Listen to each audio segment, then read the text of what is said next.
እንደምን አረፈዳችሁ. Welcome everybody to this first lecture in the Society of Friends of the Institute of Ethiopian Studies lecture series. So this is the first lecture of 2026, and we are very honored to have a distinguished professor, Dr. Heran Sereke-Brhan, to present a very important book to us.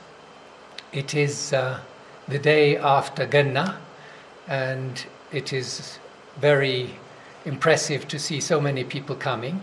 And I'm sure that if it was not for it being the day after a very important holiday, the room would have been even fuller. But it is not the quantity or number of people, but the quality of the audience that is the most important. And I see here we have very many distinguished professors, artists, and historians. So I'm sure this will be a very interesting presentation. And we are very fortunate that Heran agreed to give this lecture at very short notice. I met her at the art school when there was the 75th anniversary exhibition, and even though it was only 1 week and she was about to leave, she decided this was very important, and she has also brought this book, which has been involved in finalizing the book that was the posthumous work of the late Marlilyn Heldman, a very distinguished scholar of Ethiopian manuscripts and artistic traditions, which she did not quite manage to complete, an edited book. And Heran will tell us the story of how this book came to fruition, in which she played a key part.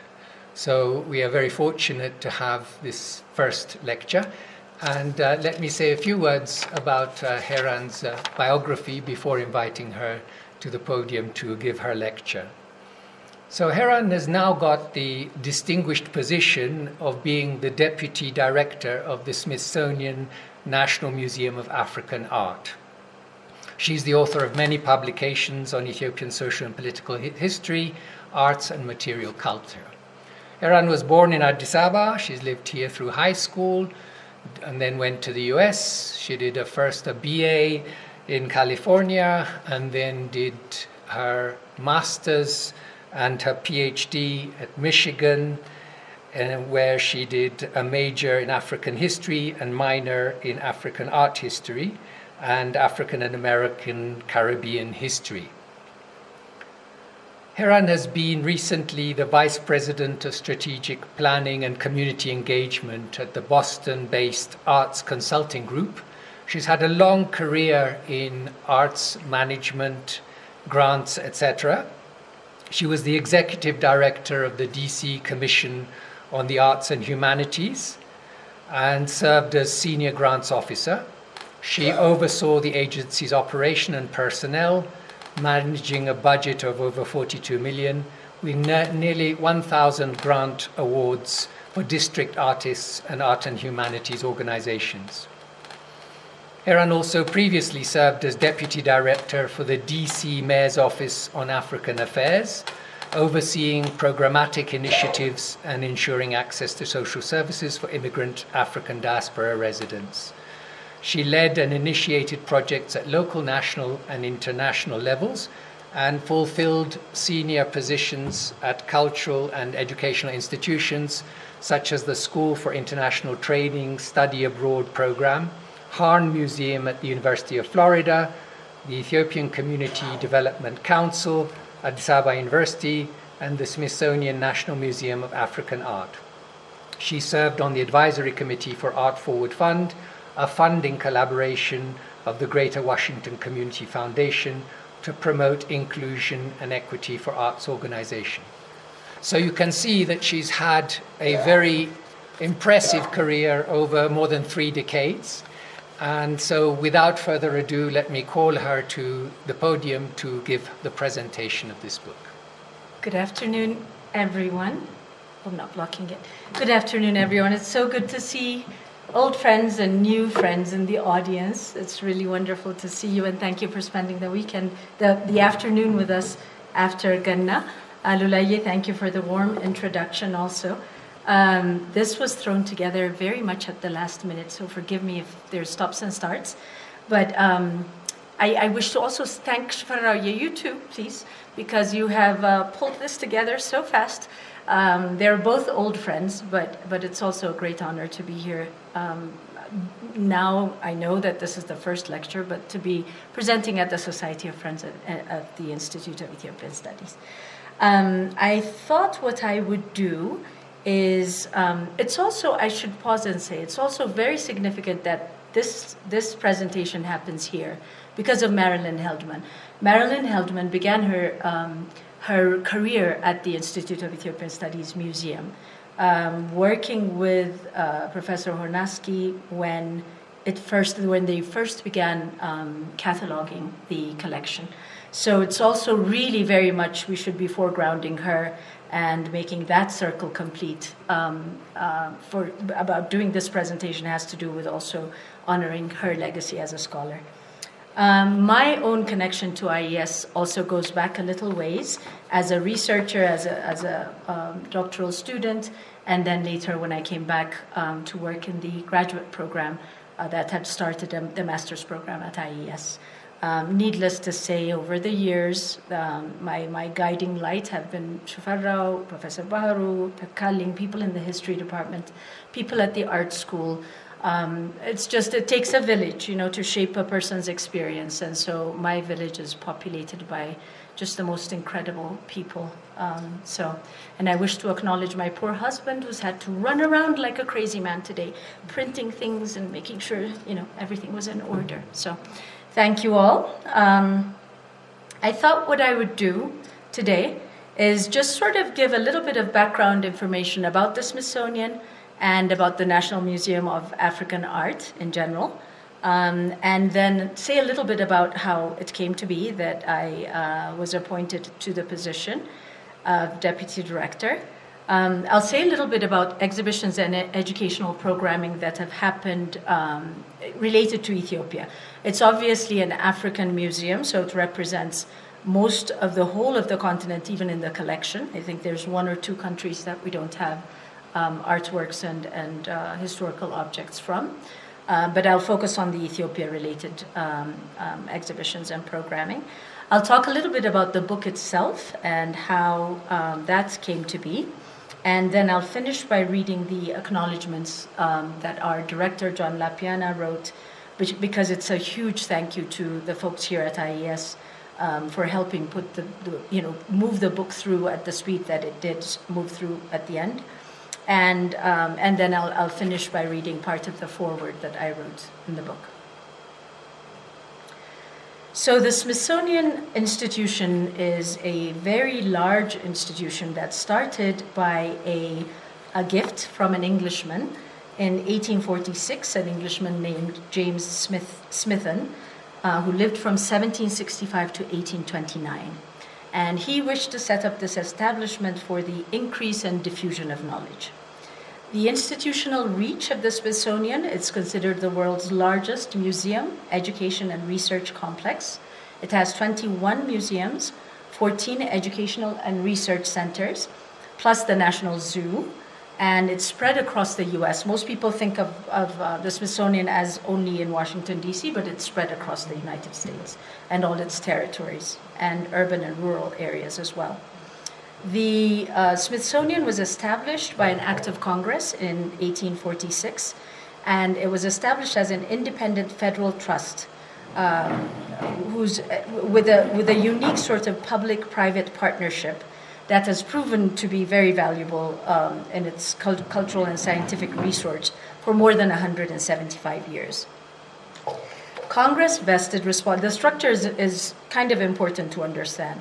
Congress vested responsibility for the administration of the Smithsonian in a board of regents, consisting of the Chief Justice of the United States, the Vice President of the United States, 3 members of the U.S. House of Representatives, and 9 citizens.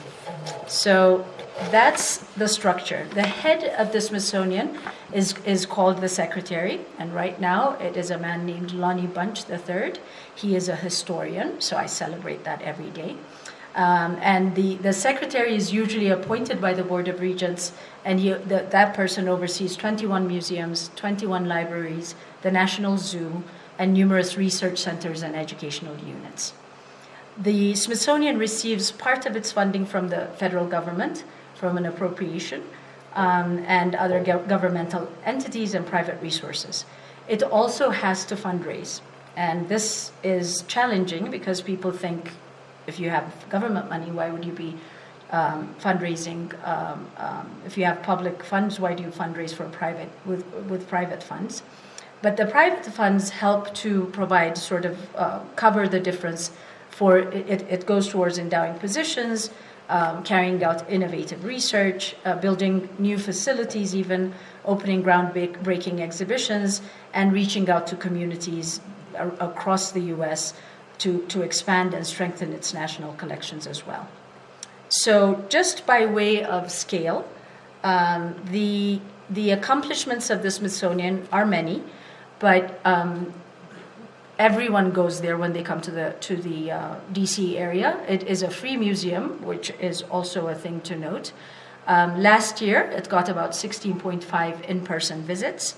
Around 226 exhibits were on display, 35 of which were new exhibitions, and its educational outreach is close to 20 million people who participate in the educational program. So that's sort of a broader context. The National Museum of African Art has its own story in that. This museum has only been, well, I shouldn't say only, I should say it's one of the smaller museums in the 21 that are a part of the Smithsonian. It's been around for 60 years. That's significant as well. 60 years is a long time for a museum to, and it always gets confused with the African American Museum, but this is the African Museum. It's been there longer. The director is John K. LaPiana. We have an advisory board of about 18 people and growing. We have a staff of about 26, and we have an annual budget, federal plus trust money, of around $10 million. We own, in our collection, approximately 12,000 objects, African historical objects as well as contemporary artworks. And this is a little bit dated, but in 2024, we had close to 128,000 visitors come through the door. So that's sort of the operations and who comes through the door during the year. The art collection is basically a collection that is there to teach about Africa. And it shares its, we're on the National Mall, so we get to share the African art story with visitors that come to the National Mall. Originally, when it was founded, the museum was located in a home that was once owned by African American civil rights leader Frederick Douglass. It was founded in 1964 by a former U.S. Foreign Service officer named Warren M. Robbins. And it started out as the Museum of African Art in Capitol Hill.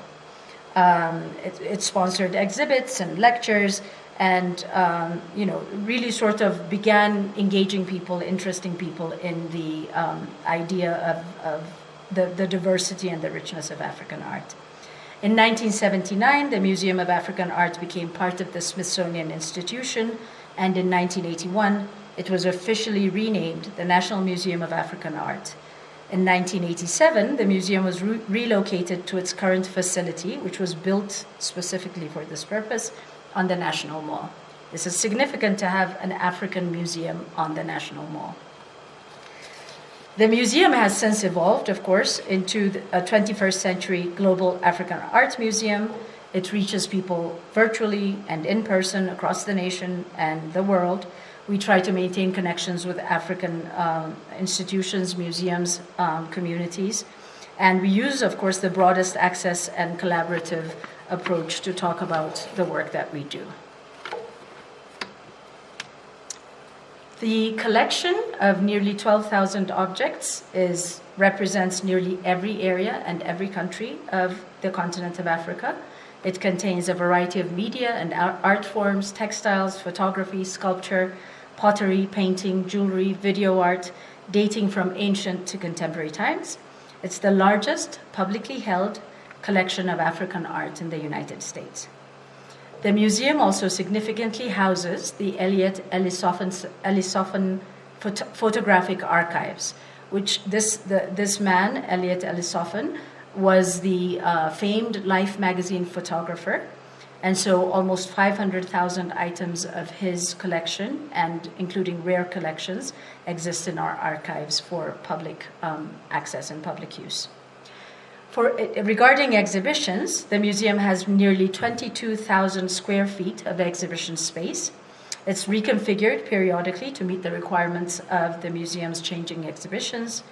We have a selection of our permanent collection always on view as ongoing or more permanent exhibitions. Currently, we have Currents, Water and African Art, and aquatic themed artworks are on exhibit there. And then we have Visionary Viewpoints on African Arts that highlight the collection's most significant works. In October 2022, the National Museum of African Art made a field-leading deaccession under the Smithsonian's Ethical Returns and Shared Stewardship Policy, which we adopted in 2022.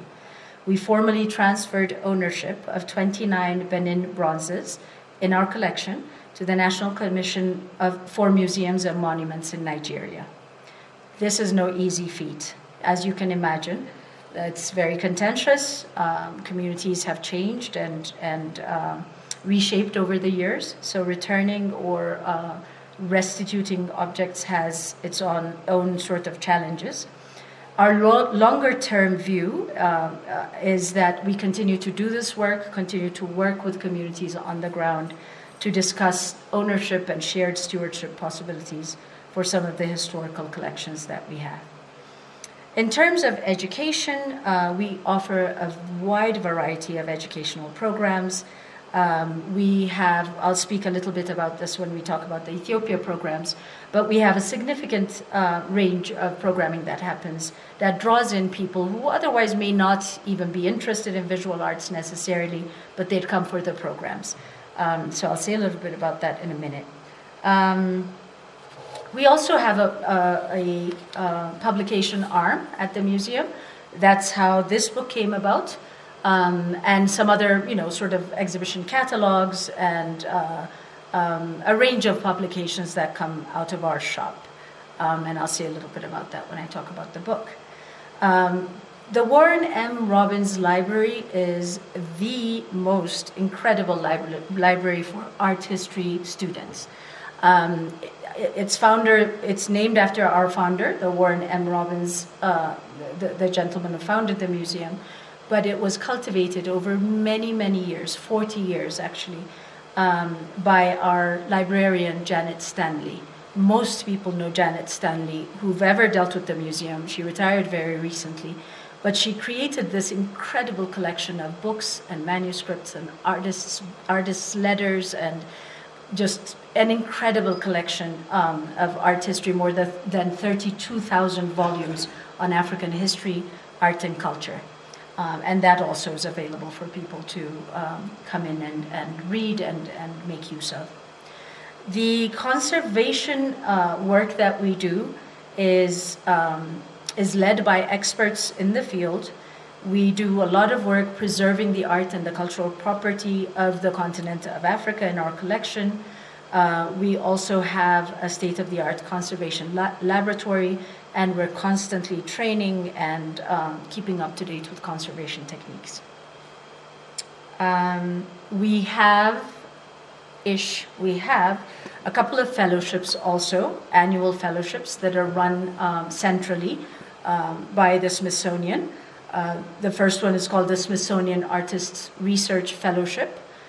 That's a little bit on hold this year in 2026, but it is a fellowship that was created to support outstanding visual artists from across the world to come to the Smithsonian and do research and work with the collections across the museums. The second one is the Smithsonian Institution Fellowship Program. That one is also open, but it's really for research agendas that focus on the collections or on the libraries and archives that are within the Smithsonian system. So it ranges from 10 weeks for graduate students to come through and do some work there, pre-doctoral and postdoctoral fellows, as well as senior fellowships for advanced researchers. Our current publication is this book that just came out maybe 2 months ago, a month or two ago, so it's hot off the presses. But we're also expecting to produce a couple more books this year in 2026. The advantage of, we work with the Smithsonian Institute Books, the advantage of working with an in-house publisher is that, you know, the work goes faster, but also their distribution arm is very large. They work with Penguin and Random House to distribute the books. So hopefully this book will make its way out into the world soon. So in November 2025, the museum had gone through a series of leadership changes in general, COVID and after COVID. And so they made the decision to begin sort of revamping some positions and hiring for some positions. John Lapiana was selected as the director. He's a person who has extreme experience at the Smithsonian. He's been there 25 years plus. His background is he's an attorney, but he has and he has a wonderful sense of humor. He's a lovely person to work with. And I myself went through a competitive process that lasted about 5 months and was very honored to be selected as the deputy director to sort of revamp and think about what the future looks like at the museum. It's very much a full circle moment for me. I first went to the Smithsonian as an intern when I was in graduate school at Michigan State University. I went to work on a Ghanaian exhibition, which was called All That Glitters. It was about gold and Akan art, jewelry art. The exhibition got canceled. Lo and behold, exhibitions take about 3 years from beginning to end, 3 to 4 years to sort of there's an inception process, an internal pitch process. There is a very protracted registration process, loan process, and all of the permits and everything in between that has to be done. So this was unusual that this exhibition got canceled kind of suddenly. So me sitting down in Michigan, snowy Michigan, had 2 dreams that lasted 9 years. And it was just me talking to the universe, really. One dream that lasted 9 years was about an Ethiopian exhibition at this museum. I had no way of figuring out how that might happen, but I just kind of talked to the universe about this. Doesn't it make sense? There's all these Ethiopian artists in Washington, D.C. Like, how are the dots not connecting? The other 9-year dream was the Gabra Christos Dasta poetry book. So 9 years might be a magic number, actually, come to think of it. So when this exhibition fell through, this Ghanaian exhibition fell through, the curator at the time, Elizabeth Harney, she was the first curator hired for contemporary African art at the museum. And she kind of said, Heran, this thing fell through. Do you have any ideas? And right on cue, I said, yes, an Ethiopian exhibition. So I had to go back to school and finish. But that was the beginning of an idea that resulted in an exhibition. And I'll talk a little bit about that in a second. And so that happened. 10 Ethiopian artists were a part of an exhibition that happened in 2003. But to kind of fast forward to the present, the minute I got appointed and walked through the door, John said to me, Heran, you're Ethiopian. This book is on Ethiopia, so naturally you should be editing the book or finalizing the book. So I have very little ideas about, church artistry. I'm not necessarily the expert, but this was the chance to do it. And this was the moment to sort of honor Marlilyn Heldman's legacy in a certain way. So for the next 4 to 5 months, I blacked out. I didn't do anything else but this book. And it came together, and it finally sort of got published. So that was the happy news that came out of that. This is the exhibition that came about in 2003. It's about 10 Ethiopian artists participated. Most significantly, 6 of them were women. 4 of them were men. The 6 women were Elizabeth Atnafu, Elizabeth Haptoweld, Julie Mihretu, Aida Muluna, Etiyedima Pulson, and Kabaresh Takla. The 4 men artists were Skender Bogosian, Mikhail Beteslasi, Achamil Ledebala, and Waseni Khosrov. It brought together their works, their creative approaches, various media that they use, very diverse, and it was really sort of an homage to contemporary Ethiopian artists who lived and worked in the diaspora outside of Ethiopia. The themes that were covered in this exhibition were migrancy and placemaking, peopling the diaspora, frontiers of memory, and fruits of exile. This was by no means a comprehensive exhibition in scope, but instead it was an attempt to sort of elucidate the complexity and often very fluid relationships between aesthetics and the experiences of the diaspora.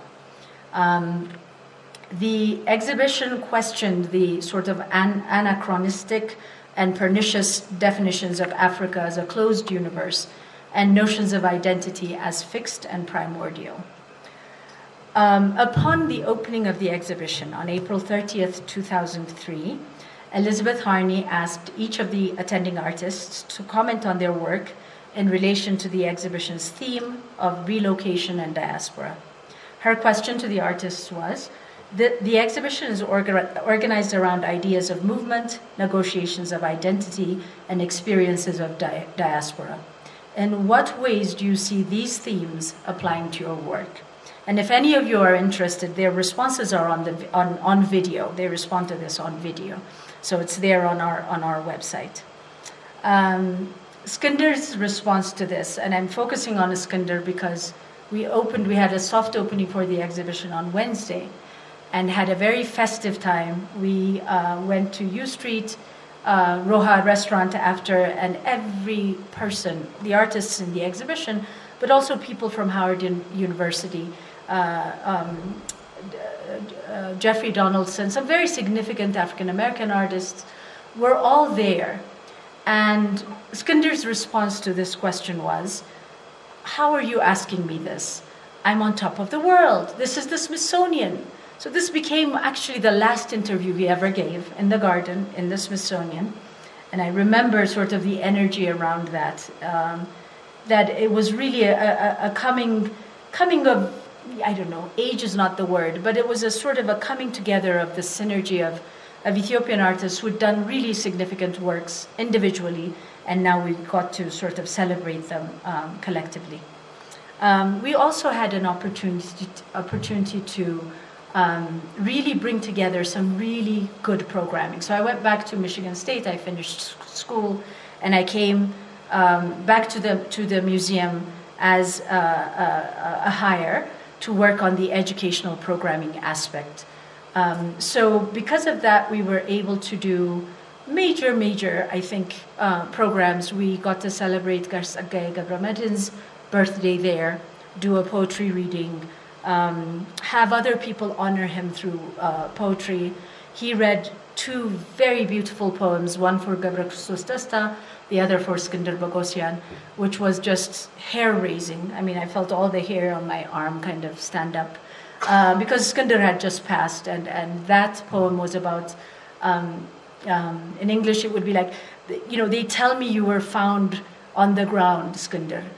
You would never be found on the ground. Get up. Good morning, Skender. That was the refrain. That was the refrain again and again. So we all had a good cry because everything was raw and fresh. And then, of course, the other poem, For ገብረ ክርስቶስ ደስታ መጥኔህ ይህ ግድግዳ. This was really sort of an age mate, a fellow artist, a poet, a playwright, sort of reflecting on the friendships of many years and the loss and the creativity of who these people were to the art world and to him personally. So we got to do that, and we got to celebrate Abiy Ford and his films. It was just really a year-long sort of celebration of Ethiopian art and culture. And in some ways, it actually informed and I think inspired maybe even the second exhibition that happened some years later in Florida at the Heran Museum, curated by Rebecca Nagy in Hungarian, and Achamile Debala, which was titled Continuity and Change, 3 Generations of Ethiopian Artists. That exhibition focused on artists that were based in Ethiopia. So there were sort of complementary 2 sides of the story, Ethiopian artists in the diaspora and Ethiopian artists based in Ethiopia. Currently, we have an exhibition, a very small exhibition that opened a year ago by Tzadei Mekonnen called Sanctuary, Maqdes, Maqdes again in Amharic and English. Tzadei Mekonnen is a multidisciplinary artist, curator, researcher, and cultural producer who lives and works out of Washington, D.C. Her practice is informed by Black feminist theory, first-hand site-specific research, and ethical social practice techniques, which became the solo and collaborative site-sensitive. She also does a lot of performance arts. She's actually trained in performing arts. And her personal history as a mother, the daughter of Ethiopian refugees, a doula, and a sanctuary builder also features very much into her work. So in 2019, I'm reading it backwards. In 2019, Tzadei was the recipient of the Smithsonian Artists Research Fellowship. In 2021, her light sculptures were acquired by the Smithsonian National Museum of African Art for its permanent collection. And so since then, she's exhibited these light sculptures at the National Gallery of Art in New York, and at the Metropolitan Museum of Art, and at the Bard Graduate Center and the Walters Art Museum in Baltimore.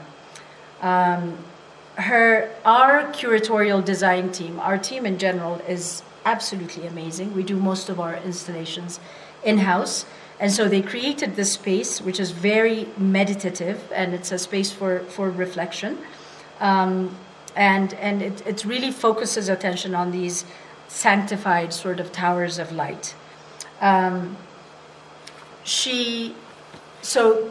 read the artist's statement here because it's significant. For me, Tzadei notes, these stories this is a story, I should foreground this by saying it's a work that addresses violence against women, Black women, African women, both locally in the United States and across really Europe and the continent. And so she names all of these cubes by people who have been fatally affected by this violence. And she uses the themes of the Lalibela cross as a symbol of healing and of hope and meditation on their lives. And so this is the quote. For me, these stories have been intentionally kept separate, but they're all connected.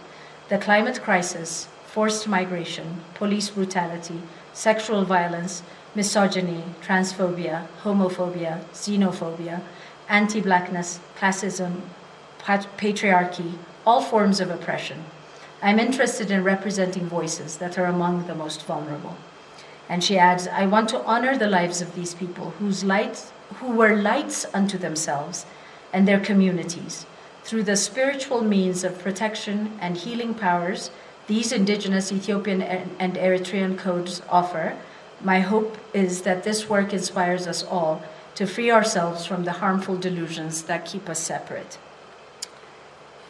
So she names these blocks. Over 50 individuals are named in this, and each box is sort of a symbol of the light in the person's life. It's also interesting to note, because of our people and the way that they installed this so well, our lighting experts and our exhibition and facilities installation folks, Sade is now back at the museum doing an internship for lighting, because she found that the way that this was done at this museum was really the most perfect way that she'd ever imagined the work to look. So if you're in the area, if any of you are coming through DC, please do come through and see this exhibition. And so these programs are programs that happened more recently in the last year. It's an example of some of the program that happens at the museum.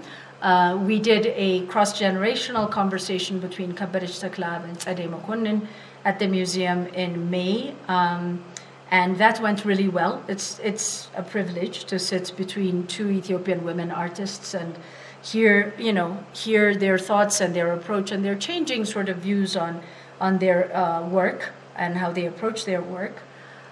We also had the very good fortune of finding time with the very busy, my dearly beloved brother, Fasil Georgis, who was in town for, he's here? Okay. He was in the U.S. to present at the Museum of Modern Art and when they opened the new African wing, and so he was very, gracious to come in and do a talk on architecture and preservation of history in Ethiopia at the museum. We do have a range of programming that happens there. It happens throughout the year. Every Valentine's Day, we have To Africa with Love, a poetry and music program. We have a Teaching Africa Day for younger Africans and African diaspora members, students, young kids that come in and learn how to produce art and masks and beading and basket making. We have really good programming around communities. So we have a community day. We have the Smithsonian-wide solstice celebrations.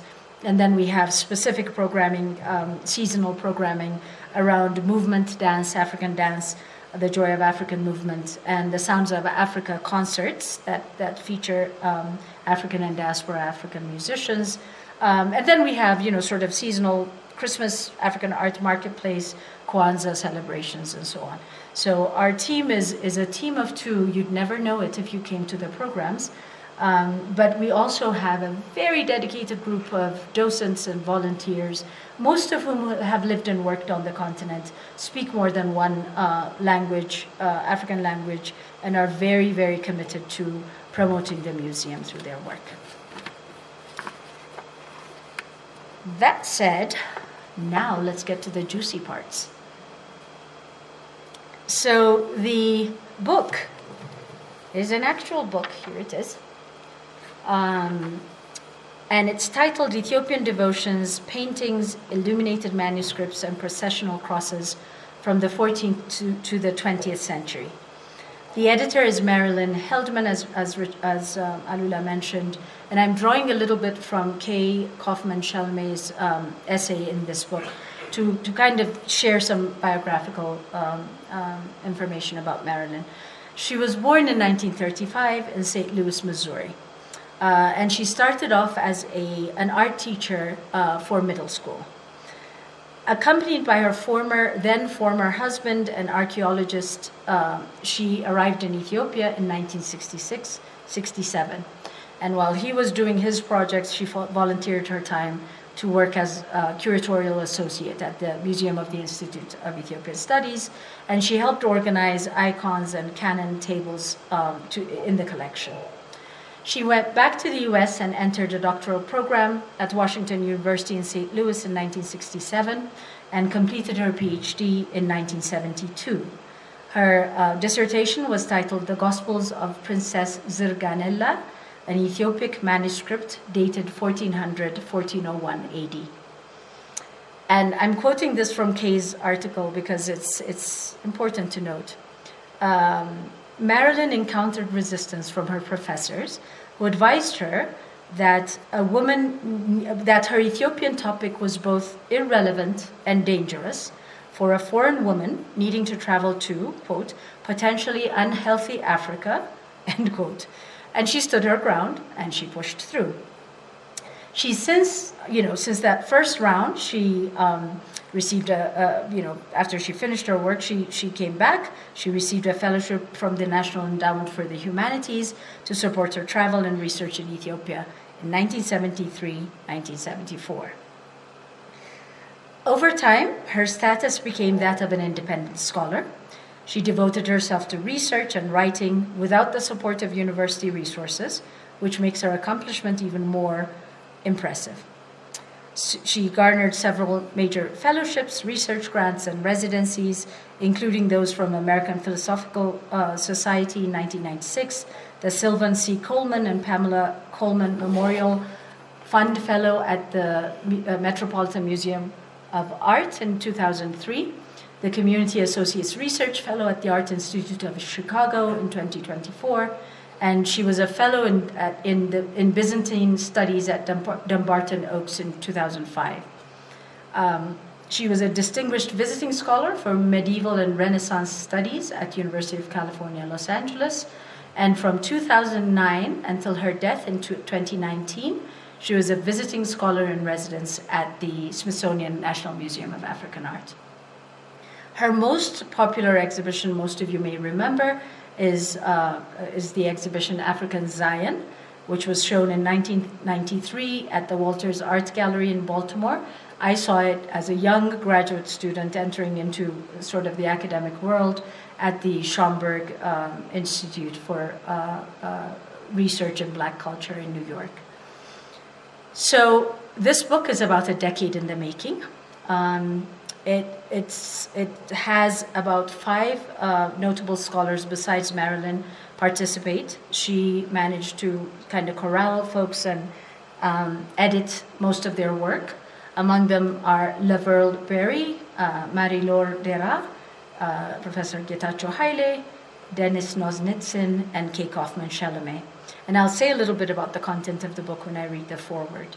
But so when I came into the picture, it was about sort of bringing together the last of the edits of the text, kind of reestablishing trust with the people who'd waited 10 years to see this book happen. So I had to do a little bit of groveling and promises that this will happen, and luckily it happened. And then as well, of course, as in careers with books, it takes a village. So the entire IES staff, I can say safely, rallied around the book and the getting some of the images of the icons, high resolution images in hand for publication, and some just friends, Professor Masrasha, Professor Shifarao, they just pushed and helped get this to the finish line. So I will move to reading the acknowledgments of the director, John Lapiana, and then I'll read the foreword of the book. This book is dedicated to Marlilyn Heldman in recognition of her life and work in defining the field of Ethiopian church art history and continuing to contribute to it for more than 5 decades. Dr. Heldman, along with members of the staff of the National Museum of African Art, began work on Ethiopian devotions in 2009. Unfortunately, the progress on the book proved more complex than anticipated, and for a time, other projects demanded the museum's attention, delaying publication. The National Museum of African Art is profoundly grateful to the family of Dr. Heldman, her stepdaughter Nina Gilden-Seavey, filmmaker and film professor, George Washington University, and to each of the distinguished scholars who contributed to this publication. Dr. Laverle Berry, Library of Congress, now retired, Professor Marie-Laure Dera, National Center for Scientific Research, Professor Getachew Haile, Hill Museum and Manuscripts Library, posthumously, Dr. Dennis Noznitsin, Universitat Hamburg, Eob Ludolf Center for Ethiopian and Eritrean Studies, and Professor Kay Kaufman-Shelame, G. Gordon Watts Research Professor of Music and of African and African American Studies, Harvard University. Their unwavering dedication to honor Dr. Heldman and her scholarship throughout this publication served as an inspiration to all of us. With Dr. Heldman's passing in 2019, we turn to her network of friends and colleagues engaged in similar research to maintain the depth and breadth of her signature high-quality scholarship. We acknowledge with deep gratitude Professor Finbar Barry Flood, William R. Keenan, Junior Professor of Humanities, Institute of Fine Arts and Department of Art History, New York University, Professor Michael Gervers, Professor of Art History, University of Toronto, Dr. Jacobo Nishi, Lecturer and Exam Chair, Department of History of Art, University College London, and visiting academic in the Department of Africa, Oceania, and the Americas, the British Museum, and Carolyn Schaefer, PhD candidate in the Department of Art History, University of Toronto. Individuals and institutions supported our efforts to gather materials and images. We thank Tazarra Balhu, who hand-delivered a lithograph print from Derredoa. He's in Derredoa, but we thank him. Mario Di Salvo, architect and architectural historian, who loaned us use of his plans for Ethiopia's basilica churches. Dr. Rebecca Naj, Director Emeritus of the Heran Museum of Art, who aligned connections for quick response for an image request. Dr. Takala Merid and Doctors Takala Merid and Johannes Adge, the former and current directors of the Institute of Ethiopian Studies at Addis Ababa University, respectively, as well as Ato Masai Johannes, head of audiovisual, who are incredibly responsive and generous with their time and expertise. Professor Masresha Fatana was a true partner in facilitating and coordinating activities in Addis Ababa to help us meet our tight editing and publishing timelines. The Lilly Foundation Incorporated provided financial support needed to make this publication possible.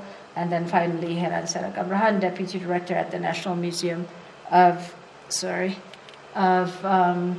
National Museum of African Art, led the staff team that included Miggs Grove, now retired senior editor, Jarrett Smith, head of projects, Brad Simpson, photographer, Haley Steinleiber, archivist, and Henry Neopoitier from the museum's Warren M. Robbins Library. Our hope is that the publication of Ethiopian devotions will serve as a fitting capstone to Dr. Heldman's groundbreaking career. So that's John's remarks. I think we need a round of applause for the people in the room who made this happen. I see them. And then finally, I think I'll just read parts of the foreword that I was fortunate enough to write. Marlilyn was a close person to me as well over the years. And so I got to put, and I was, by some dint of strange circumstance, I was also supposed to contribute to this book years ago. But, sort of it came full circle when I ended up pushing this forward over the finish line. I first encountered Marlilyn E. Heldman's work through the exhibition African Zion, The Sacred Art of Ethiopia, on view at the Schomburg Center for Research in Black Culture in 1994. I remember my unbridled excitement as a young visitor, soaking in the possibility that Ethiopia, and by extension African art, could be studied and presented to a mainstream audience in such a way and at such a scale. And that it was, as I had always believed, a critical pillar of and contributor to civilization throughout the ages. Marlilyn contributed 5 essays to its accompanying catalog, providing a foundational introduction to Ethiopian art with this seminal exhibition. The exhibition also properly situated Ethiopian Christian art in the broader context of African and Black art, demonstrating its diversity and cultural expression and meaning, as well as its overall relevance, even with acknowledged gaps in our understanding since antiquity. Marlilyn and I met during my graduate studies at Michigan State University, and we later had the opportunity to connect when I was working on Richard and Rita Pankhurst's Festschrift publication. We kept in closer contact once we were both living in Washington, D.C., And we attended each other's talks, and we had many an evening where we would curl up on her living room sofa over delicious Turkish barley soup, surrounded by open books and references, traversing time and space as she spoke with mercurial fluency about Ethiopia's visual culture and history. Marlilyn invited me to consider contributing to this very publication on the topic of women saints in the Ethiopian Orthodox Church, a subject I knew little about, but which sparked my curiosity about the 16th century Saint Waletta Petros in tangential relation to my research interests in nobility, familial networks, and Ethiopian social and political history. So it is by dint of serendipitous happenstance that I find myself writing this foreword to honor a friend and distinguished scholar who kept her curiosity fresh and her knowledge of centuries-old materials exciting and accessible, inviting all to journey along in discovery. This publication also offers an opportunity to honor Marlilyn's colleague, our mutual friend and early mentor, leading Ge'ez language scholar and philologist Getachew Haile, who contributed to this publication and died in 2021, a few years after Marlilyn's passing. This publication has been years in the making, and its completion marks a collaborative effort between Marlilyn's family, the distinguished contributors, and the staff at the National Museum of African Art. The impetus to finalize the now posthumous project was energized by renewed commitment to honoring Marlilyn's life and final work. In so doing, we hope to reflect upon Marlilyn's decade-long interest in Ethiopian Christian art, spirituality, and material culture. Her abiding love for the country and its rich history of producing sacred books, illuminated manuscripts, church murals, and devotional icons is apparent in the meticulous care, rigor, and breadth of her scholarship, of which only a fraction is presented here. Maybe I shall skip ahead. Yes. The book has 7 main chapters, 3 of which were written by Marlilyn, as were the 6 short essays interspersed throughout the book to augment the chapters or serve as bridges. Marlilyn's framing essay situates the broader historical and cultural significance of the 3 Abrahamic faiths, Beit Israel, Christianity, and Islam, in the geographic setting of the Horn of Africa, and presents their shared practices in Ethiopia. Marlilyn then focuses our attention on the visual art making of the Ethiopian Church. Her 2 additional essays and works of other contributors examine expressions of material culture, political and social history, and the evolution of related spiritual and devotional practices. Taken as a whole, the essays encompass a wide chronological swath from the 4th century to the mid-19th century. Specifically, the essays explore the inspirational role and special relevance of the Blessed Virgin Mary, and institutionalized by imperial decree during the reign of Emperor Zara Yacob from 1434 to 1468, the beliefs surrounding Mary's miracles and her worship through iconic portraits, Heldman and Haile, a historical consideration of the literary traditions of Ethiopic hagiography, primarily lives and acts of local saints, produced in monasteries across northeast, central, and southern Ethiopia, as well as an overview of its form and important traits, Dennis Noznitze, the relationship between the Christian state and its religious centers, particularly between monarchs and monks, as reflected in manuscript production, and the impact of royal patronage from the late 13th until the early 16th century, Marie Lordera, the flowering of high-quality artistic production, painting and illuminated manuscripts, craftsmanship and architecture, as well as the innovative construction of imperially commissioned castles and churches, most notably in the Gondar period from the mid-16th to the late 18th century, Lavrel Berry, and the centrality of music in Ethiopian religion through an analysis of mid-18th century miniature paintings of the life of Saint Yared, who lived in the 4th century CE, and is considered the originator of the core elements of Ethiopian Orthodox musical liturgy, its annotation, and its performance by K. Kaufman Shalome. Our hope is that this publication and the arc of Marlilyn Heldman's life and work continue to elevate our understanding and inspire ongoing inquiry into and discussion of the contribution of African civilizations, past and present, to the cultural achievements of all humanity. So I will stop there and do what Alula suggests next. Thank you all for your attention and time.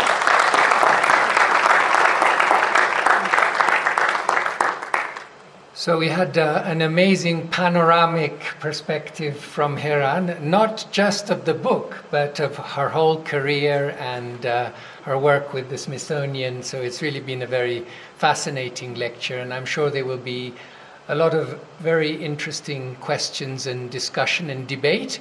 But before that, I would like to suggest that we have a formal presentation of this book to the Institute of Ethiopian Studies Museum by Heran on behalf of the Smithsonian Museum.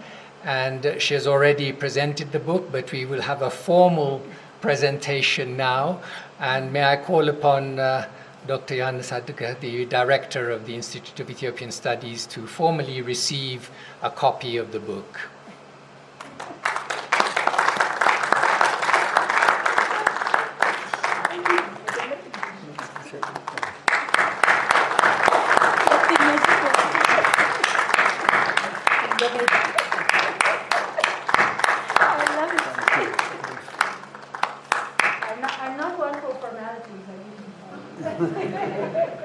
But yes, it's a pleasure to be able to thank you formally, Johannes, and the staff at IES for just moving with us so fast to get it to the end line. So thank you very much.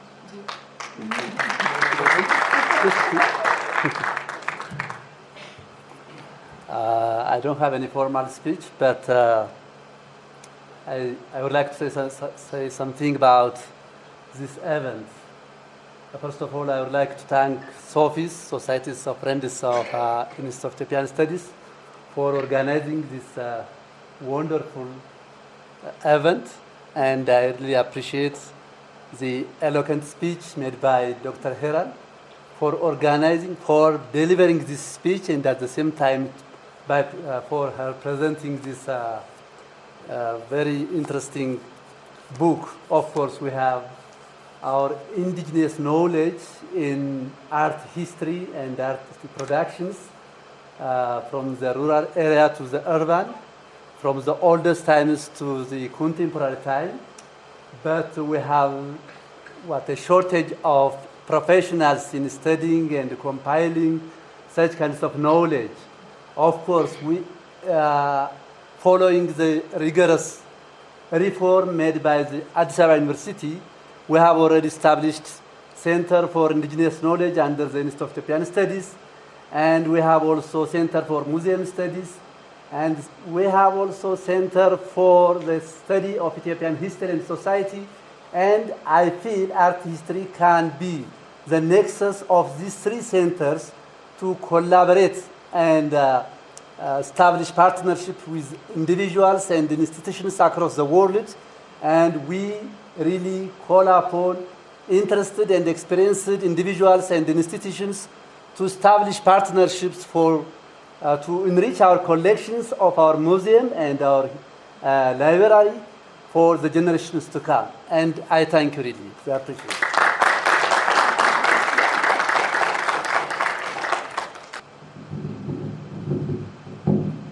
As probably a lot of us know, Dr. Lula is working on getting a lot of artifacts back from Ethiopia, from around the world. And he was looking for an American representative at one time, and I'm not sure whether he's gotten one or not. You or your staff, may be helpful to that. But you mentioned during the Benin bronzes that it was a difficult process getting those back. So maybe you can describe, why it was such a difficult project. I got there right after, I think the Benin bronze restitution happened during COVID, so I wasn't there when it happened. But I can tell you that this notion of shared stewardship and ethical returns is one that is very central to the way that the current Secretary of the Smithsonian thinks about the collection.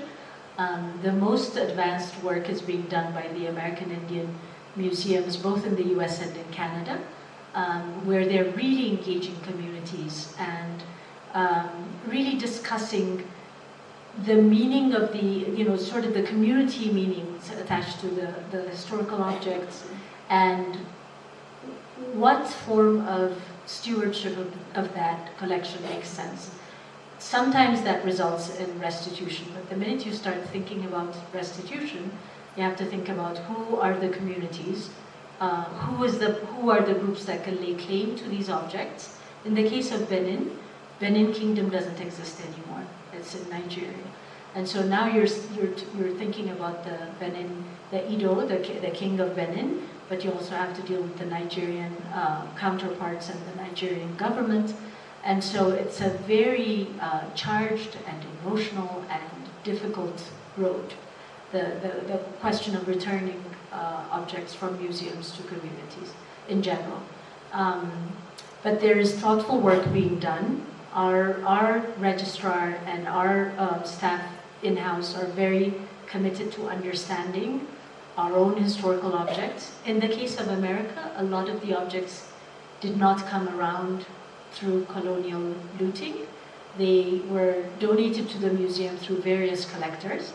And so when you begin the search of how did this object come into our collection, who sold it to us, who were the in-between people who sold, kind of the dealers basically. Sometimes the trail runs cold. We also do contextual research around the timing of when this object may have been moved from the continent. And so if it was around colonial raids and wars, that gives us a bit more information. Just even pinpointing the provenance history of these objects is really difficult. So we have a full-time provenance person who has a PhD in African history and art history, who's doing this work of 12,000 objects, kind of going through and seeing what the urgent objects are, which are mostly religious objects, sacred objects of communities.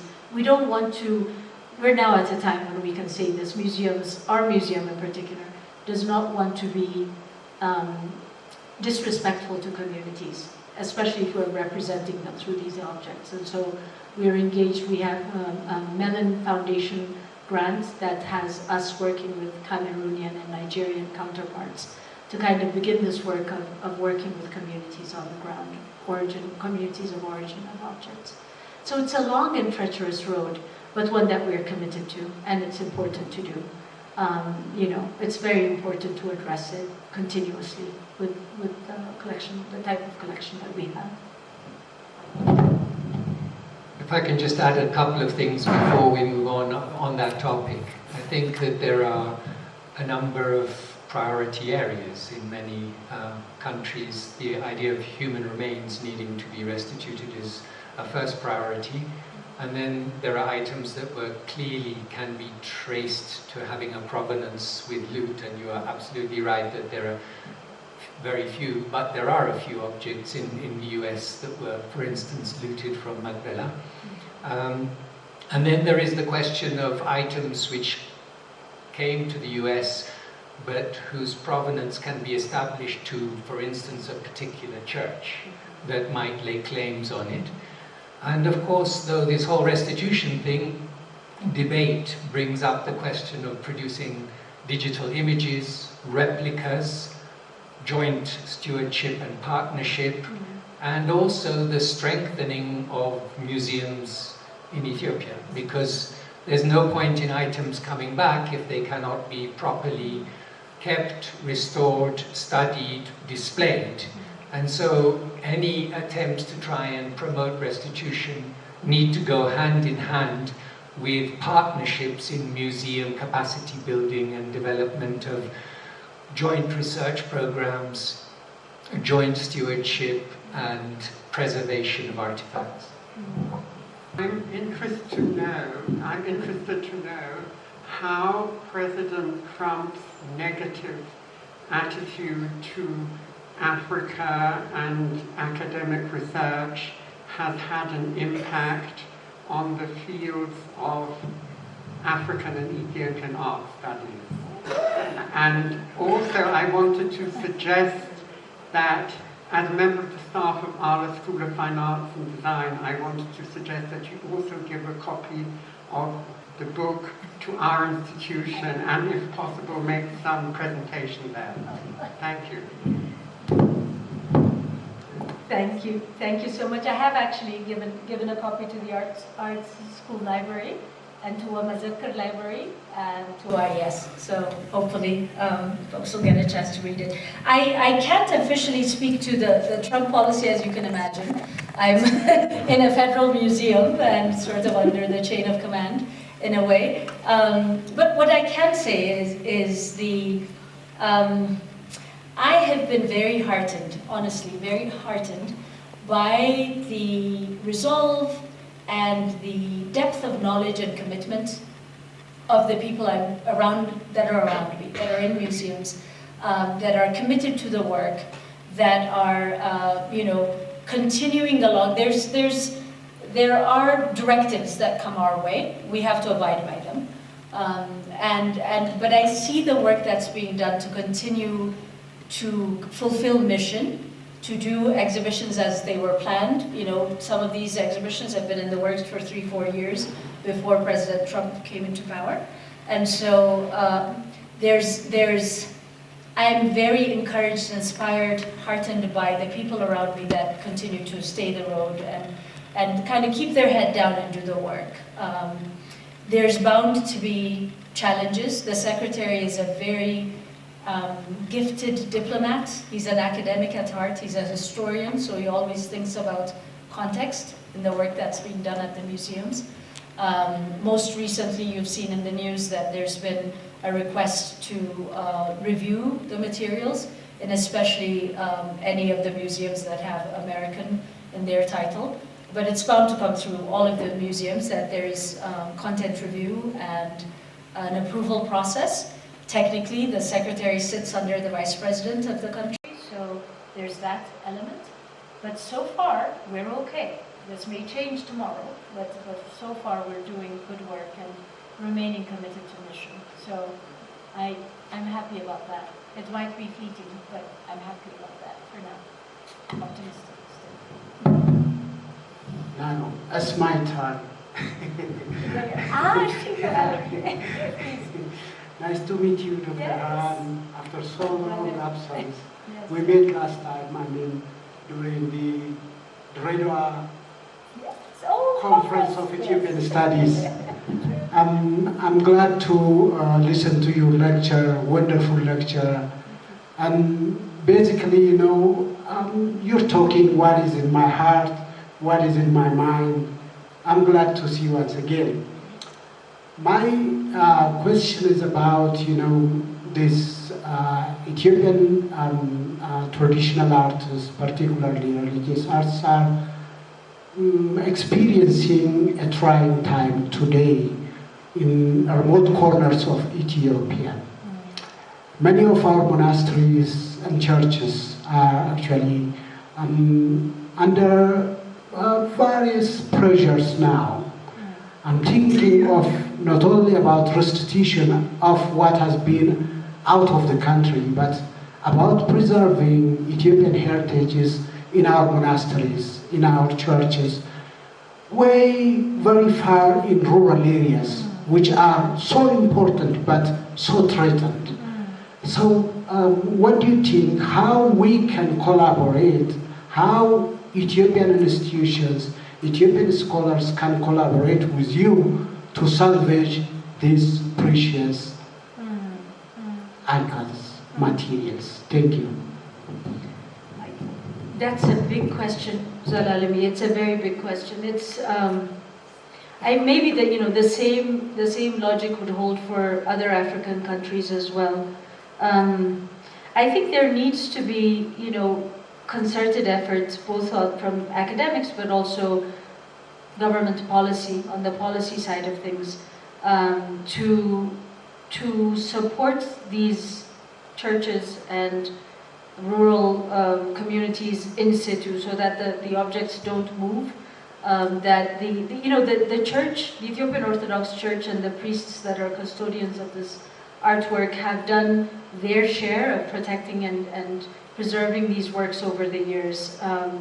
And maybe with support, and with maybe even some training, that can be strengthened, that sense of, I don't believe in outside intervention in these things, because you can't sustain that for very long.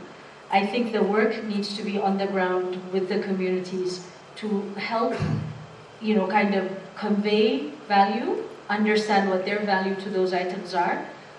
There's a part of me that always thinks about usage. A lot of these are, the churches are live churches. People go and pray there, and they're active sites of prayer, and manuscripts are always being brought out and touched, and all of this. Maybe there's a logic to that also, that material has a lifespan and it's supposed to be used by communities. It's a different kind of value than preserving, putting it in a case, using gloves. There's an African sensibility there that I always think about. There's a natural lifespan of objects.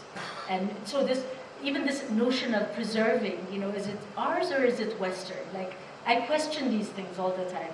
But at a basic level, I think with the right policy and funding support, that a lot more can be done on the ground. Institutions like the Smithsonian are, although the partnership element is there, the audience is thought to be American. And so the collections are preserved and the exhibitions are catered to people who live and pass through on the US side. All the other partnerships being as they are.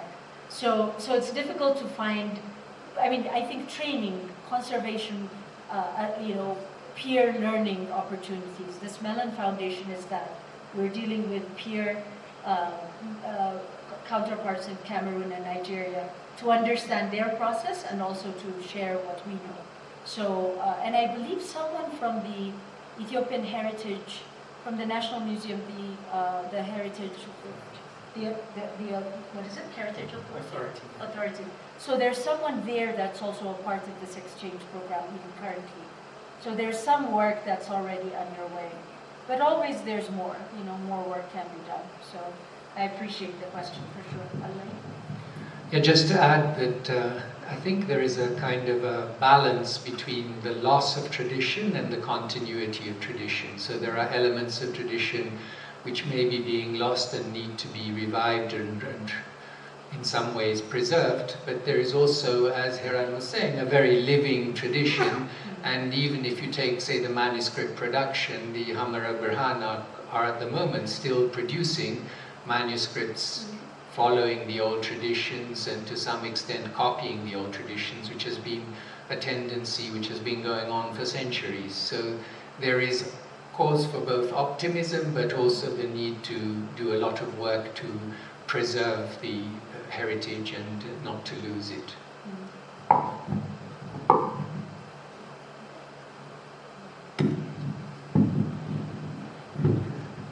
Thank you. Since I can fully understand English, but speaking is a problem. ሀሳቤን በደንብ ለመግለጽ አማርኛ የተሻለ ይመስለኛል። ስለዚህ ፈርስት ማመስገን እፈልጋለሁ ሪሊ ቢኮዝ ዋን ፕሮብሌም በዚህ ዘመን የማየው ምንድን ነው? መጀመሪያ ስሜ ኃይለማርያም ይባላል። ማህበረ ቅዱሳን አርት ዲፓርትመንት አለ፣ እዛ መምህርም ነኝ። ወደ 3 መጽሐፍቶች ስለ ቤተክርስቲያን ስዕሎች ጽፌያለሁ። የቤተክርስቲያን ስዕሎች በዚህ ሰዓት እየሰራሁ እገኛለሁ። ስለዚህ ይህንን ለመናገር ነው እና ዋን ፕሮብሌም ማየው ስለ ቤተክርስቲያን ያው ኢትዮጵያን ዲፎዥን ስለሚል ሜንሊ ኢትዮጵያን አርት ሞር ፎከስ የሚያደርገው ኢትዮጵያን ኦርቶዶክስ ቸርች ፔንቲንግ ላይ ስለሆነ ማለት ነው። እና አንዱ ፕሮብሌም ምንድነው? ስለዚህ ጉዳይ በጣም የሚጨነቁት ውጮች ናቸው እና በጣም ብዙ ለፍተው በሰው ዘንድ አይታወቁም። እና በጣም ባይዘው ሜሪን ሄልድማን ኮንታክት ለማድረግ ሞክሬ ነበረ። በኋላ ማረፋን ሰማ አይ ዋዝ ዲፕሊ ሳድድ። በአካል አላገኘኋትም፣ ግን አይዊሽ መታ በኢትዮጵያ ኦርቶዶክስ ቤተክርስቲያን የሆነ ካባ ነገር ቢሰጣት ማለት ሪሊ አንዳንድ ጊዜ ውስጤን ስለሚሰማኝ ነው። ቢኮዝ ስለ ቤተክርስቲያን ስዕሎች መረጃ ፈልገሽ ማግኘት የማይቻልበት ሁኔታ ላይ አፍሪካን ዛይ እንደዛ አርጋ መጻፏ ሪሊ አፕሪሺየት መደረግ ነበረባት። ግን ዜር ኢዝ ኤ ዲስኮኔክት ቢኮዝ ይሄ ስኮላሩ ላይ ያለው አርቱ ላይ በደንብ ይጨነቃል።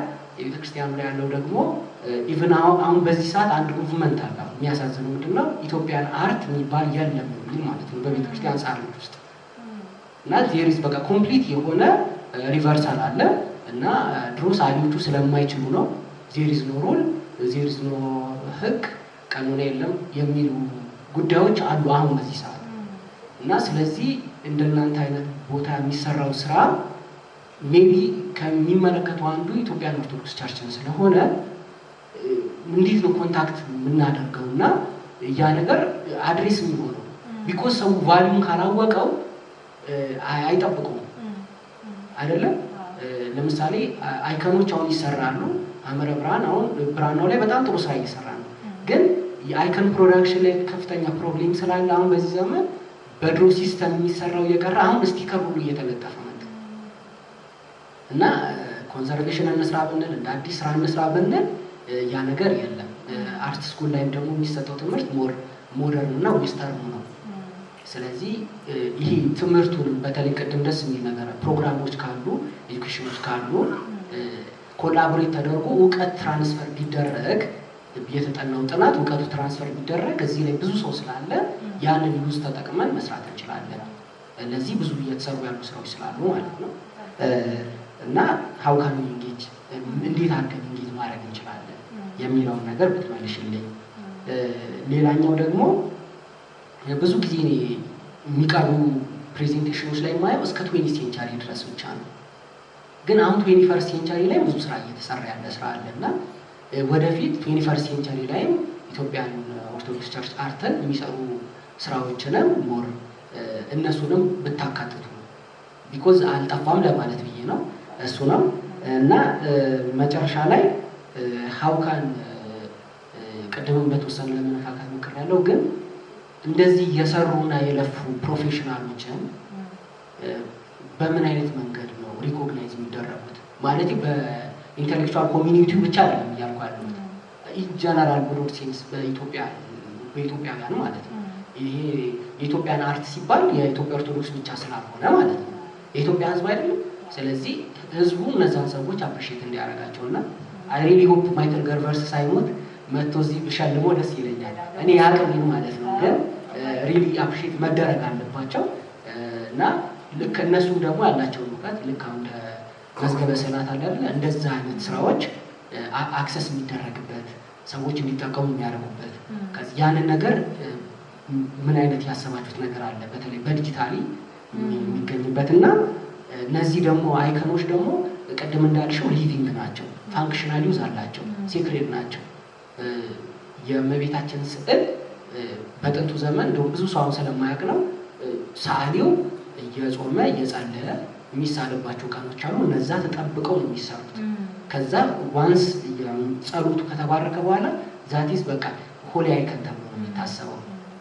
እንደ ታቦት ብለን መቁጠር እንችላለን እና ይሄ አፕሮፕሪየት ቤተክርስቲያንም ያንን ነገር ተቀብላ አገልግሎት የምትጠቀምበት ቅድም እሳቸው እንደገለጹት እዚህ ኢትዮጵያ ውስጥ ላይ ቤተክርስቲያን ላይ ምንም አይነት እንዲህ አይነት የተቋቋመ ሲስተም ስለሌለ መረከቢያ ነገር ስለሌለ እንላክ እንኳን ብንል ማንም ይረከቡ አይደል? ደግሞ ላለመዘረፉ ምንድን ጋራንቲ አለን?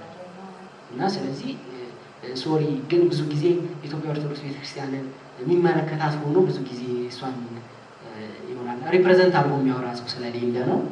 ሶሪ ይቅርታ አበዛው። ቴንኪው ግን እስቲ ነው ማመስገን እፈልጋለሁ እና ሜርሊን ሄልድማንንም ቢያንስ እንደ ኢትዮጵያ ኦርቶዶክስ አንድ አማኝ ሪሊ አፕሪሺየት እናደርጋታለን ለማለት ብዬ ነው። ሁሌም እንጠቅሳታለሁ ክላሶች ታንኪዩ በጣም እግዚአብሔር ይስጥልን። ኢንጌጅመንቱ ከእንዲህ አይነት ነገር ነው የሚጀምረው። እንግዲህ ትምህርቱም ስራውም ብዙ ነው። ፐብሊክ ኤጁኬሽን አስፔክት አለው።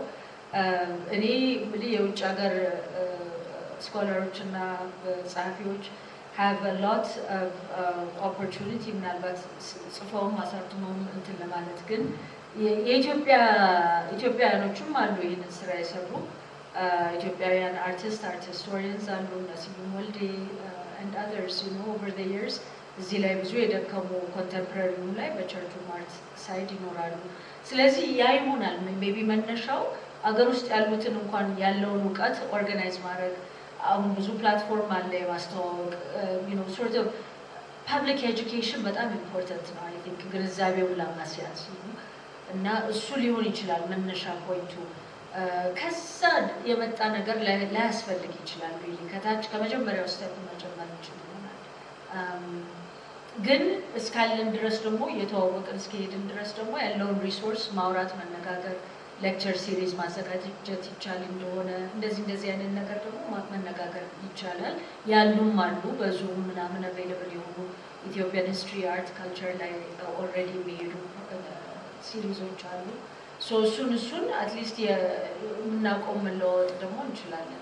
ስለዚህ ለማርሊን ለልጇ እነግራታለሁ ይሄንን በጣም ነው ደስ የሚላት። እግዚአብሔር ይስጥልኝ። የሰው ህይወት ይኸው ነው በቃ ድካሙ አንድ ሙሉ ህይወት ነው ይሄ እንግዲህ እና ኢትስ sometimes thankless ነው እንደዚህ አይነት ነገር አንተ ስለምትወደው ታደርገዋለህ ግን ማንም ሌላ ሰው እንደሚገባውም አታውቅም in your lifetime። ስለዚህ it's significant መናገር ነው። በጣም appreciate አደርጋለሁ። የቀረውን ደግሞ እንግዲህ በሂደት እንሄድበታለን። ማን ይፈራል?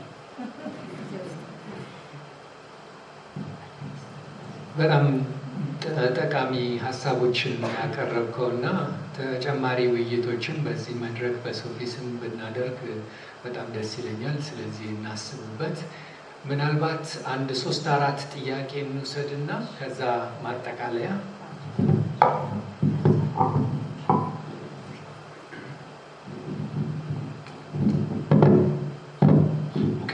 Good afternoon. Thank you very much for your presentation. I hope the publication of this book will encourage scholars and artists in Ethiopia to come up with their own version of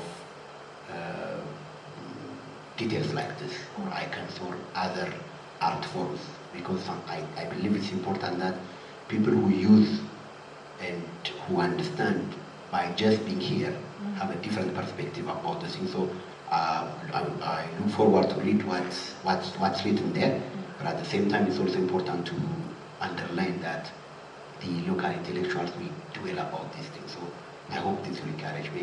My questions are as follows. The first one will be, you mentioned on the presentation, in 2003 was diaspora discourse that happened. It's almost 23 years ago. So that means like, so maybe, do you think we need to revisit that, the similar discourse between the diaspora there, but at the same time with thinkers and artists and practitioners here in Ethiopia? I raise this question with two sides. One, the conversation needs to continue, and also there are a lot of side events that are happening here in Ethiopia and other countries, so that is one.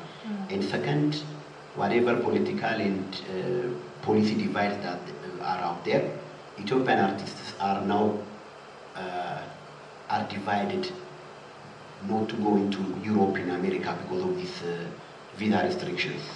An Ethiopian will have to wait 45 days to get a visa to go to Spain or wherever that they want to go. So because of, to start this, we are fortified somehow because of our economy, but at the same time with this the transfer requirements, it's really, I feel like, and I observe in this kind of discussion, that we are somehow limited not to contribute to the global discourse. I know you have your own job description, but I really wonder what can you do in that area? Not you as a person, but since you have Ethiopian heritage, Ethiopian descent, but with what's happening in Estonia, which I really loved when I visited a couple of times. I was envious too. Artists and students, they go to this kind of museums and spaces, they touch things, they understand, but we are also expected to compete with them where we have less resources. So I'm just curious what can be done in these disconnects. And finally, is the translations might be a possibility, but a parallel idea, think can also come out of this to somehow disseminate the quintessential Ethiopian way of doing icons. Maybe a year and a half ago, Ababa Yalev, he gave a lecture at the Culture Club. I was fascinated, a lot of people were fascinated through that process. So I'm sure there are people who have done the research more than him and who are also dedicated on that area. So I hope that some other things will come. So finally, this digital divide is very important, important for us, because we have to discuss amongst ourselves to pass this thing. It's just a reflection. You don't need to answer it. I'm just curious. I appreciate that. Maybe let's take a few questions together. We also haven't had any women asking questions, so more than half the audience are women. So. I was expecting to have some representation of the content. Oh. I don't know whether there is a copyright reserved or you are not allowed to produce it. But I was really anxious to see that. But through the process, we have heard much more about the Smithsonian, and I was also fortunate to have attended some of the exhibition. Okay. Like Elizabeth Hatnafo's presentation, Mikhail Betan-Selassie, and so I was very happy to see that. But I would have expected that Smithsonian ought to represent much more exhibition on Ethiopia or African art. So I think my plea would be that as you are the deputy director, you should represent more and more Ethiopian artists, and also, of course, more and more African artists. Thank you so much.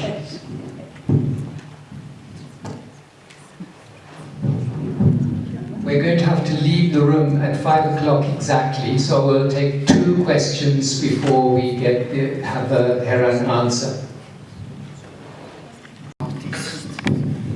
Trained in fine art schools. You have mentioned religious art, but nothing about tablet, which is half of Ethiopian art. I had the chance to curate an exhibition in New York in '97. We had also a problem for publishing and so on. What's the attitude of the Smithsonian concerning tablet? Because here, it's hidden. It's never exhibited in museums. And what about the Smithsonian toward this part of Ethiopian culture, which is the most original part, the most genuine part of Ethiopian art? And there were thousands and thousands of artists of their church working on that, much more than for church art. How is it possible to ignore this part of Ethiopia? 2 more questions, 2 more. So I'll start with the question here about engagement. I think, maybe even to pause it and really acknowledge the work of people like Konjit Siyum, Maskara Masakid, Elizabeth Wolde-Georgis, who have done curatorial work here, who have really made a difference in the visual art world. And by extension, when you think about the other art forms, music in particular, people like Henok, Tamaskan, Abakas Shiota, Kibrork, people who have really, this is not to ignore the people who already live and work in Ethiopia, but the people who have really made a difference in moving and shaking the contemporary scene, art, visual arts, music, literature. So there's good work already happening here. Engagement begins at home, I believe. So conversations, discussions, things that are happening at the Gabra Christos Testa Center, at the art school, at Wamazakir, all of these places, this is where the fire burns, The rest of us, we come to warm ourselves by the fire here. So engagement is not an abstract concept out there. I think there's a ground-up kind of approach that is working and will continue to work. The question about Ethiopian devotions, this was a presentation about a book that was published. That was, maybe, I don't know if you were here at the beginning, but that was the context in which I came to bring the book back and thank folks, and so it was a presentation about the making of the book, not so much the content of the book. And then Jacques' question, there's probably a whole lot of things that is not being discussed, has not been looked at. It's a question of somewhat of capacity and also balance in terms of, you know, the types of art, the regional representation, there's a 3-year process from pitch to exhibition, and we are accepting pitches at all times from all sorts of people about exhibitions. So maybe that's an area that we can look at as an exhibition in the future. The museum is very much an African museum, so it represents all of the continent. My being Ethiopian will not change that much, although there's enough Ethiopian programming. There's a lot of West African programming as well. Artworks, historical collection is I would say, maybe 2/3 balanced towards West Africa. So it's always a work in progress in terms of figuring out what exhibitions, in what order, when our registrars are able to process things, what types of loans and time frames things take. So it's always, you know, the good news is the museum staff is very charged up and committed to the work. And so it seems like there is no limit to the kinds of subjects that we might look at in the future. So it's an exciting place to be. I'll share this one last thing. When I was an intern there, many, many years ago, walking into the museum felt like a very sacred place to me from the beginning. So the garden is an English garden, it's an open garden, and our museum is on, if you are facing the castle where the administrative sort of core is, the African Museum is on the right and the Asian Museum is on the left. So it's strategically a very important place where the museum is placed. And I walk into the museum and I feel as though the whole of the continent is here. I feel like I'm home. And that feeling from 20 plus years ago, it's still there now, every day. So I understand that as a sense of alignment, that this museum is doing the right work. How much, to what extent, the scope, the depth, we can talk about that. But there is a certain significance about this place and the capacity of what's possible there that continues to excite me every day. And so I say, you know, this is a beginning, maybe a new beginning in a way, a new chapter beginning. And we think about what's possible together. So I'm optimistic on that. So it remains for me to thank Heran for this wonderful presentation, and all of you for coming on the day after Ganna. So let's have a... And then one last announcement. So the Institute of Ethiopian Studies is having another lecture this month on the 14th of January, and we are very fortunate that Samuel Rubinson, the son of the late Sven Rubinson, author of The Survival of Ethiopian Independence and so much historical work on Ethiopia, he, in his will, left his archives. He went throughout the world collecting archival material, and his son sent these 8 boxes, and we need to thank here Dr. Johannes, the director, who personally went, and also Professor Shifarao, who went to the to go and argue at the customs that these items have great value for historians, but not very much monetary value, and they had to work a lot to convince the customs to release these 8 boxes, which they have successfully done. So on the 14th, there will be a lecture by Samuel Rubinson about his father and his father's archives in the Institute in collaboration with SOFIES. So I hope that you will all be able to come and hear about this wonderful collection. Thank you very much.